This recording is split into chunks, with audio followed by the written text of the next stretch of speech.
বাগুইআটির তৃণমূলের অফিস থেকে উদ্ধার ধারালো অস্ত্র। নারায়ণতলা ব্যায়াম সমিতির অফিস থেকে উদ্ধার অস্ত্র। বিধাননগরের 16 নম্বর ওয়ার্ডের কাউন্সিলরের অফিস। এই অফিস প্রতিটি কাউন্সিলরকে কি এটা পাওয়া যাবে? মানে যা দেখা যাচ্ছে প্রত্যেকটা কাউন্সিলরকে যখন প্রত্যেকটা কাউন্সিলরের কাছেই পাওয়া যাবে। এখানে রেড করলে আরো অনেক কিছু পাওয়া যাবে। বিধায়ক তরুণজ্যোতি তিওয়ারি বলছেন এখানে রেড করলে আরো অনেক কিছু পাওয়া যাবে, কিন্তু পাওয়া গেছে অবশ্য এখনো পর্যন্ত অস্ত্র। যা ভয়ঙ্কর ব্যাপার, এই অস্ত্রগুলো এখানে রাখা হয়েছিল কি কারণে, কারা রেখেছিল? আমার সঙ্গে অনুপ রয়েছেন সরাসরি। অনুপ, এই অফিসে এই যে অস্ত্র রয়েছে জানা গেল কিভাবে? অফিস কি বন্ধই ছিল? কোন কাউন্সিলর, তার কোনো জবাব পাওয়া গিয়েছে বিষয়ে? দেখো, বাগুইআটি যে এলাকায় বিধাননগর 16 নম্বর ওয়ার্ড, এই 16 নম্বর ওয়ার্ডে যিনি কাউন্সিলর ইন্দ্রনাথ বাগুই, তারই অফিসে কিন্তু দেখা যায় একাধিক পরিমাণে যে একাধিক ত্রাণ, সরকারি ত্রাণ রাখা রয়েছে।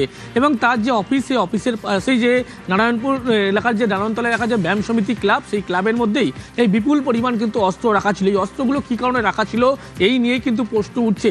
রাজারহাট গোপালপুর বিধানসভা কেন্দ্রের যিনি বিধায়ক তরুণজ্যোতি তিওয়ারি, তিনি কিন্তু জানতে পারেন যে এই ক্লাবের মধ্যে দেবরাজ চক্রবর্তী ক্লাবের লোকের সঙ্গে যাতায়াত ছিল এবং যাতায়াত ছিল। এবং এই যে পৌরসভার যিনি কাউন্সিলর ইন্দ্রনাথ বাগুই, 16 নম্বর ওয়ার্ড, তারই কিন্তু কাউন্সিলর এই নারায়ণতলা ব্যায়াম সমিতি যে ক্লাব, সেই ক্লাবের ছত্রছায়ায় চলতো। এবং এই ক্লাবের মধ্যেই দেখা গেল একাধিক পরিমাণে বিপুল পরিমাণে অস্ত্র উদ্ধার হচ্ছে। এই অস্ত্রগুলো ভোটের আগে কী কাজে রাখা হয়েছিল, কী কারণ ছিল, এই কারণগুলো নিয়েই কিন্তু ইতিমধ্যেই ধোঁয়াশা তৈরি হচ্ছে। যদিও তরুণজ্যোতি তিওয়ারি জানাচ্ছেন ভোটের পরবর্তী ক্ষেত্রে 4 তারিখে সন্ত্রাস করার জন্য এই বিপুল পরিমাণে অস্ত্র রাখা হয়েছিল। 16 নম্বর ওয়ার্ডের যিনি কাউন্সিলর ইন্দ্রনাথ বাগুই, তারই ঠিক অফিসের কাছে নারায়ণতলা যে ব্যায়াম সমিতি, এই ব্যায়াম সমিতির মধ্যে এই বিপুল পরিমাণ অস্ত্র রাখা হয়েছিল। তার পাশাপাশি দেখলে দেখা যাবে যে নারায়ণতলা এলাকায় যে 16 নম্বর ওয়ার্ডের যিনি কাউন্সিলর ইন্দ্রনাথ বাগুই, তার যে অফিস, সেখানেও কিন্তু বিপুল পরিমাণে ত্রিপল থেকে শুরু করে সরকারি ত্রাণ রাখা হয়েছিল। এই অফিসে কেন এত পরিমাণে ত্রাণ রাখা হয়েছিল, এই সমস্ত নিয়েও কিন্তু প্রশ্ন তোলেন রাজারহাট গোপালপুর বিধানসভা কেন্দ্রের যিনি বিধায়ক তরুণজ্যোতি তিওয়ারি। কিন্তু ক্লাবের মতো একটি জায়গা নারায়ণতলা ব্যায়াম সমিতি ক্লাব, যে ক্লাব নামকরা একটি ক্লাব, দেবরাজ চক্রবর্তীর কথায় ক্লাব চলতো, ইন্দ্রনাথ বাগুইয়ের কথায় ক্লাব চলতো, সেই ক্লাবের মধ্যে এই বিপুল পরিমাণ অস্ত্র কী করতে রাখা ছিল, এই প্রশ্নগুলো উঠছে।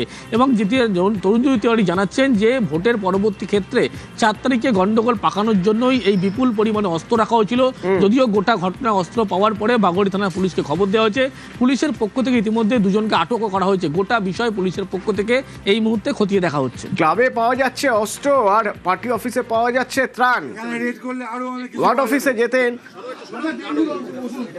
ওয়ার্ড অফিসে যেতেন বিধায়কের স্বামী কাউন্সিলর দেবরাজ চক্রবর্তীও। প্রত্যেকটা কাউন্সিলরের কাছেই দুজন আটক হয়েছে এই অস্ত্র উদ্ধারের ঘটনায়। এখানে রেড করলে আরো অনেক কিছু পাওয়া যাবে। আজকে যদি ভারতীয় জনতা পার্টি ক্ষমতায় না আসতো, এই সাদা থানগুলো আমাদের কর্মীদের বাড়িতে যেত। এই সাদা থানগুলো আমাদের লাশে উঠতো, আমার লাশে উঠতো। আমার কাছে যা খবর ছিল 4 তারিখ আমার নামে বিল কাটা হয়ে গেছিল। জীবনের ভয় কোনোদিন পাইনি, কিন্তু আমাকে খুন করার পুরো পরিকল্পনা দেবরাজ চক্রবর্তীর করা ছিল।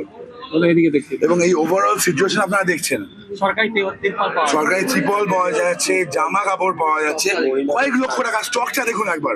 লক্ষ্য ছাড়িয়ে যাবে না, লক্ষ অন্তত 40-50 লক্ষ টাকার মেটেরিয়াল আছে এখানে টোটাল।